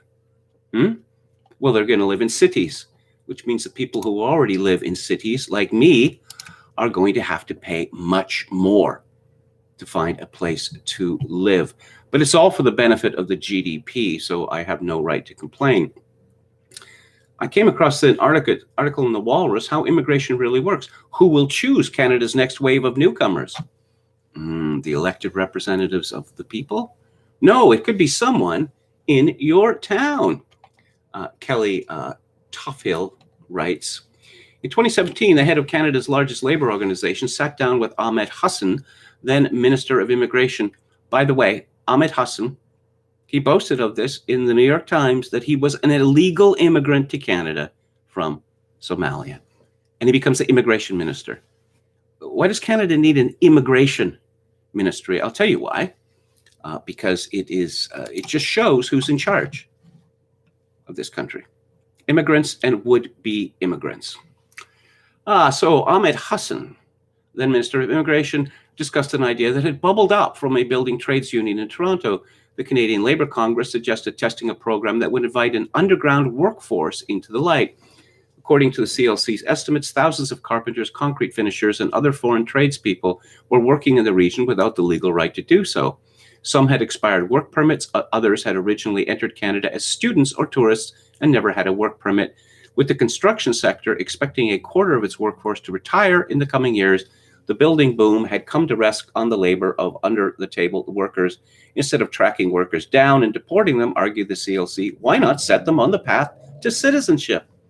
Of course, you could give these jobs to Canadians, but the Canadian Labour Congress doesn't seem to understand that if you're going to inflate the country with more and more and ever more people, then wages are going to go down.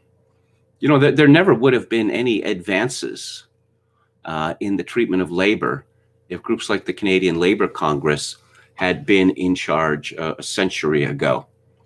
No, more and more and more people. We want lower wages because how exactly? This year, Immigration Minister Marco Mendicino wants to bring in a record 401,000 new permanent residents to help make up for the loss of immigration during the COVID-19 pandemic. His department has also set targets of 411,000 immigrants in 2022 and 421,000 in 2023. Combined immigration over those 3 years will make up 3.3% of Canada's population. And they say there's no such thing as the Great Replacement. Well, it exists.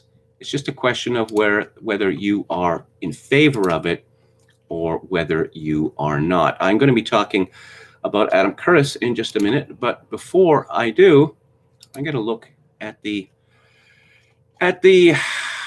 chat. Ogan's Iron says the leadership of Canadian Labour Congress wants more members of the Canadian Labour Congress. They work for themselves, not members. Media Hit says if you're American wanting to go to school in Canada, they give you a severely monitored work visa. Yes, they built Canada, says John Paxton. Jay Miller says the fruits of neoliberal economics. We should all walk into Canada and take it over, says Professor Paul. Yes, my old joke from a couple of years ago is that 200 men with 22s could take Ottawa, seeing as what the Canadian military is all about, fighting sexual harassment, DOD wargaming must show a Russian defeat of U.S. forces, says Chogokin 66. Don Willis says, KMG quotes Megadeth, I'm done. Beautiful, I'm out on top. Night all. William Hicks says, at this TV 4.2 Detroit is showing the 1979 Mad Max with original Australian audio. I am the Knight Rider, the toe cutter. He knows my name. The editing is awful, though. Yeah, that movie was dubbed, including Mel Gibson, was dubbed for the American market. Bob Paxa says, when will we discuss the Great Replacement in Thailand? William Hicks says they butchered the opening sequence. So now I'm going to be talking about Adam Curtis's 6-part documentary called Can't Get You Out of My Head. So I suppose, you could sum up the message of this quite long documentary with the well-known meme from Red Letter Media: don't ask questions, just consume product and then get excited for next product. Curtis, of course, made a documentary some years ago called The Century of the Self. And he has long been interested, or even obsessed, if you like, with the rise of individualism and what that means for our societies. There is a great deal about individualism in Can't Get You Out of My Head that people were told in Western countries that they didn't need to worry about power or money. They didn't need to worry about who controls the power and who has the money, because we are going to set you free. You can do whatever you like. You can be a man and say you're a woman. And there is a long segment devoted to archive footage of some such person in the 1970s in Britain. You can go mad with shopping. Shop till you drop. That you don't need families anymore. You don't need communities anymore. You don't need nations anymore. The corporation is your family. The corporation is your community. And the corporation is your nation. Corporation loves you, replacing the love of God, it would seem. Curtis discusses, he looks into the situation in the United States and in China, and he has a lot of memorable footage about Mao Zedong's deranged wife, Jiang Qing, or Madame Mao, who was the leader of the Cultural Revolution, which was a 10-year-long state of terror engineered by the Chinese authorities against their own people. She had been an actress, and she thought that she had been discriminated against as an actress, particularly in favor of a particular rival. It never seems to have occurred to her that she was an outstandingly ugly woman, and this might have something to do with the fact that she did not rise as high in the Chinese film industry as she thought that she should. The Cultural Revolution was fomented to save Mao Zedong after a series of, the disaster of the Great Leap Forward. Madame Mao believed that the revolution had been betrayed and that this wave of terror that was the Cultural Revolution was necessary in order to bring China back to pure revolutionary principles, which apparently is a continuous state of terror.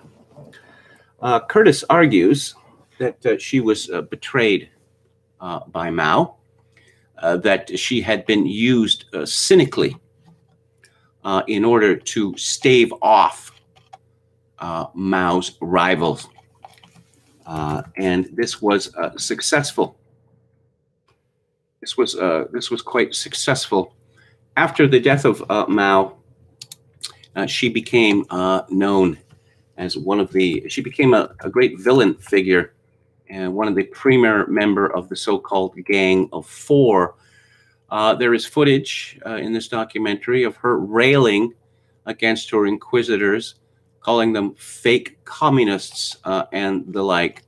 Eventually, she committed suicide in prison. Curtis also devotes a fair amount of time to a strange Russian called Edward Limonov, who discovered that his father secretly was in charge of, arresting people and putting them on trains to the Gulag. And so he became a ferocious anti-communist, and eventually he came to the West, and he ended up in New York City, where for a while he was lionized. But the hipsters in New York got tired of him soon enough, and he was reduced to great poverty. I have to imagine that the story of Edward Limonov inspired Pierce Paul Reed's novel, A Season in the West, which I highly recommend. The main character in A Season in the West, much like Edward Limonov, became a gay hustler in order to survive. I did not find the freedom to be a radical opponent of the existing social structure of the country, which pompously calls itself the leader of the free world. But neither did I notice it in the land which represents itself as the future of all humanity. The FBI is just as zealous in putting down American radicals as the KGB is with its own radicals and dissidents. True, the methods of the FBI are more modern. The KGB is, however, studying the techniques of its older brother and modernizing its methods. Limonov came to the belief that America was not about freedom, not about liberty, but that it was instead about money. And there were two classes of people who had the money and the people who didn't. And he began to rail against America just as hard as he had against the Soviet Union. So he went to Paris and he wrote a book, a roman à clef called It's Me, Eddie, which became an enormous bestseller. And suddenly Edward Limonov had money again. After the collapse of the Soviet Union in 1991, he went back. And yes, he founded a party called the National Bolshevik Party. I suppose a different kind of third wave, a combination of National Socialism and Bolshevism. It was not a particularly successful, political party. There's a lot in this documentary about Tupac Shakur. Now, Tupac Shakur's mother had been a Black Panther, and after the collapse of the organization, largely through infiltration by the U.S. federal government, she kept the spirit of the Black Panthers, of Black liberation, and she imparted this to her son. Later, she suffered a crisis of despair and became a crack addict and died of it. Curtis talks about Tupac Shakur understanding in the 1980s that the promise of the civil rights movement had failed to eradicate racism. This is all very unfortunate because racism has no efficacy as a definition. There were all sorts of reasons why the civil rights movement failed. I would say the primary one being the idea that equality of all sorts between blacks and whites in the United States was never going to happen. Certainly not without a profound change in attitude from black people themselves. Now, Tupac Shakur was a vocal critic of America. Just like Limonov, he claimed that it was all a fraud. Well, what did he do about it? Well, he became a rapper. He became a very successful rapper.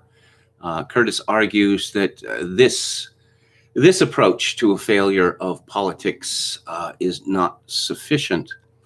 Now, it's curious to me that, of course, Tupac Shakur, well, he's a legend, right? The Vice President of the United States, Kamala Harris, can't seem to shut up about how much she loves Tupac Shakur. The irony of a woman talking about her love of smoking dope and listening to Tupac Shakur, the irony of this being the same woman who we know for a fact deliberately kept black prisoners in California prisons when they should have been let out because the state was making money off them. But it all becomes a brand, doesn't it? Everyone becomes a brand. And this is, according to Curtis, and I think he's right, this is what our elite wants. You know, just go shopping. Oh, I don't have much money. Don't worry about it. The banks will loan you the money. Yes. Curtis has expressed his almost disbelief that after the near collapse of the world economy in 2007 to 2008, there were not profound changes in the nature of power and the financial system. Instead, the very people who, through their stupidity and greed and licentiousness, had nearly wrecked the world economy, those same people were given even more power than they had previously. And the world seemingly adopted the mantra of Tina, there is no alternative. Of course, the world has to be ruled by thieves. Of course it does. People who benefit, they get rich by making us poor. I mean, what other system could there be? Curtis notes that in the past, governments had seen themselves as a check on the licentiousness of big business, but they have abandoned this, and essentially now they are cheerleaders for these people. That Curtis has done many documentaries on the subject of why is it that we feel that we have no control over our lives? Why does political change seem impossible? Well, one of the reasons that political change seems impossible is that the self-same elite tells us that it is impossible. You know, even after the collapse of 2007, 2008, even after the Brexit vote, even after the election of 2016, the elite, the media told us globalism, no, there's no escape. There is no escape from globalism. Yeah, we have this thing called the gig economy now. Don't expect to have a career. Oh, you're going to have several careers during your lifetime. And get used to cheap chalupas. Get used to, having apartments barely larger than closets. And you should be grateful for this. And you should be grateful because we have given you all this freedom. Spend all your time staring into a screen. So, yes, these companies that have given us so much freedom can harvest our data, can in fact harvest ourselves, that we become the product that they are selling. And Curtis believes that it is highly likely that the data which Google and the like harvest from us will be traded to governments so they can better surveil and control us. I really don't think that it's an accident that if you see the rights, the rise of, like, say, the gay rights movement and its triumph, even to the extent of gay marriage, and then you see the shocking and spectacular rise of the trans movement, that it's as if the elite were saying, we are going to enforce depravity on you to take your minds off the fact that you are not only powerless, but that, young people are growing up in a world when they cannot expect, most of them cannot expect to ever earn enough money to have a wife and family, to ever have enough money to buy a home. And as mentioned earlier in this live stream, apparently millennials have been gaslighted into believing that a world without possessions and a world without privacy is a very good thing. That's certainly what the World Economic Forum believes. And what a Danish parliamentarian wrote a glowing review of the year 2030, in which there is no property, there is no privacy. You won't own anything, even cooking utensils. The government will take care of that. Exactly how is an interesting question. It seems like the government delivering cooking utensils to you and then picking them up and sterilizing them and then delivering them to you again. Wouldn't that lead to a lot of carbon emissions? This is also part of Curtis, the use of panics in order to control people. And there was an attempt with climate change that wasn't all that successful. As it turns out, that the only people who have ever cared about global warming are the rent seekers who benefit thereby. The rest of us have shrugged it off. And we have been warned in apocalyptic terms by the then Prime Minister of Britain and a teenage Scandinavian woman with several issues that we must act right now. We must turn the world upside down, or else we're all going to die. Well, obviously, if we're facing such a grave threat that we are all going to die as the Earth is terraformed into Venus, then I suppose our lack of political power and our lack of, money, well, it's not all that important anymore. I think we can see the climate change hysteria as a test for the COVID-19 hysteria. And the COVID-19 hysteria has been a runaway success. We will control every aspect of your lives, because if you don't do as we say, everyone will die. Don't worry about the fact that the most basic human liberties, things taken for granted, things that Hitler and Stalin wouldn't have dared to get involved with, that these have been stripped from you because it's an emergency. And the experts tell us, yes, Adam Curtis does not hold a particularly favorable view of experts. One reason being is that they always reflect elite opinion. They always act to sustain the hegemony of the elite.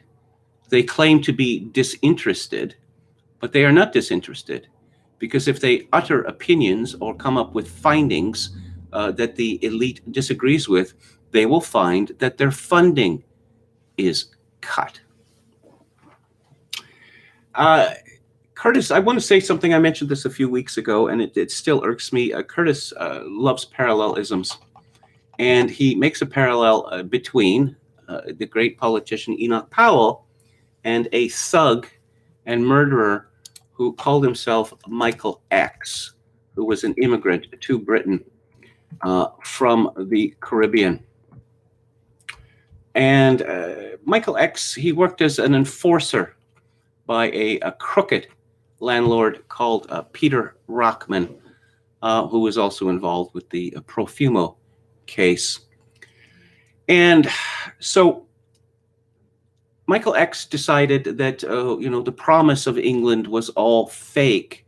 I don't know how this ever got into his head that living in Trinidad made him British, but he thought so.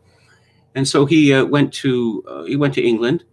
And apparently, the stress of being a black immigrant in England was such that he was forced to resort to being a hired thug for a slum landlord. He went back to Trinidad, where he started a cult, which was supported by, among others, John Lennon. Instant karma, anyone? It wasn't instant. It took a few years. Enoch Powell did not believe in people like Michael X, or Michael de Freitas as he was, coming in large numbers to Britain. And his prophecy has been borne out. But this wasn't a question of race with him. It was a question of those who were British and those who were not British. Enoch Powell, at the time of the Mau Mau Rebellion, gave one of the most famous speeches in the history of the House of Commons, denouncing the British government for its brutality and murder in the internment camps that the British had housed the Mau Mau in Kenya. Dennis Healy of the Labour Party said that it was the finest speech that he had ever heard. But Enoch Powell simply believed that different people have different countries. There's something rather absurd about someone like Michael de Freitas leaving his own country and coming to Britain and saying, you are doing everything wrong, and I'm going to tell you how things should be done, based on the fact that I got off the boat the day before yesterday. Curtis ends this documentary with a view of the future, the question of individuality. Is individuality going to disappear entirely? And the horrifying prophecy of B.F. Skinner that that since free will doesn't exist, since we are simply the result of various synapses firing and the like, that people can be controlled, that every aspect of human life can be controlled by the experts. And it was this very horror that led Anthony Burgess to write his novel, A Clockwork Orange. That Anthony Burgess came to the conclusion that even criminality is superior than slavery. So those are my thoughts on Adam Curtis's Can't Get You Out of My Head, which is not for sale, and you can't watch it on the BBC, but it's up on YouTube for the time being. Hurry, hurry. Although some bits have been removed because of copyright concerns. As I previously mentioned, the BBC has a permanent license to play whatever music that it wants and doesn't have to pay royalties. But of course, this runs into problems in other countries, and it runs into problems with the internet because, of course, the BBC is international now. So, as I say, all 6 episodes are available, almost complete, on YouTube, and Curtis's work remains as thought-provoking as ever. I wish that he would try to understand the importance of the disappearance of Christianity from our Western cultures and what the effects of that have been. So that's it for today. Tomorrow is the book club, and this seems to be a theme. All of the themes seem to be coming into one thing, converging. I'm going to be talking about a book about the elite, about the plutocrats, and their belief that they should control every aspect of our lives. It is called The Dictatorship of Woke Capital by Stephen Sukup. It's quite good, actually. And on Theater Thursday next week, I'm going to be talking about Bong Joon-ho's Parasite, which came out in 2019. So I'll be back on the air tomorrow at 4 p.m. Pacific, 7 p.m. Eastern. If you like the show, any part of it, I'd appreciate it if you would click on the like button. And subscribe to my YouTube channel if you have not done so already. If you would like to make a donation to this live stream, which would be very much appreciated, especially in these uncertain times for me, you can make a donation via PayPal at Kevin_Grace@hotmail.com. Once again, Kevin_Grace@hotmail.com. And if you are in Canada, donations to this live stream can be made directly through Interac at kevingrace@shaw.ca. And once again, I will leave you with this benediction in these days of social atomization and civilizational collapse. I do dearly wish that you, my dear viewers and listeners, manage to forge a genuine human connection in order to ease the burden. Good night.